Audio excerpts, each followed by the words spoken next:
All right. It is the vast majority of church thinkers. We're not talking just about lay people, Yeah. but we're talking about theologians and pastors and scholars, let's say, in the history of the church, have never believed dispensationalism, the vast That majority. It important really point. doesn't arise until now. There's a brand new book on this by Daniel Hummel called The Rise and Fall of Dispensationalism, which Okay. is no small pun on Mark Driscoll. It's having fun with Mark Driscoll, but it was a clever Yes. title. Yeah. Just out, and I'm talking about it on my Substack now. Um, it really arose in Ireland, uh, let's say 125, 30 years, 40 years ago.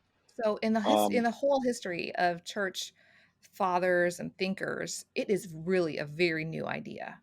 it's very new. Mm. I wouldn't say that everything in dispensationalism is as new as that, Sure. but I mean, there have been people who've believed in a rapture and stuff like Mhm. that before then.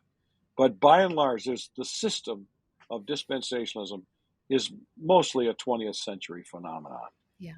and and it is a peculiar brand of reading the Bible that has a whole lot to do with Americanism Mhm. as well. So it's very connected to American politics.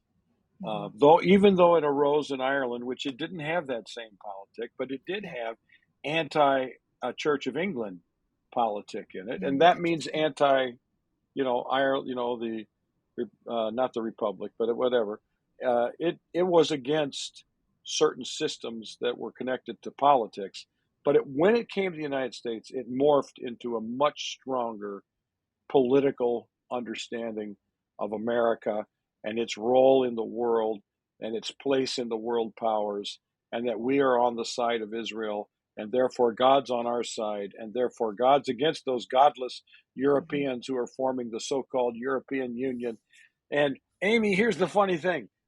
All these people believed that this was going to happen within a generation after Israel was reborn as a state in Yeah. 1948, and they are all wrong. You And mentioned I that, often tell like, my students we're still this. here and Yeah, they're that's wrong. right. I tell my students all the time, what's wrong with dispensationalism is everybody who's done any predicting has been wrong, and that Yeah. ought to teach us a big lesson.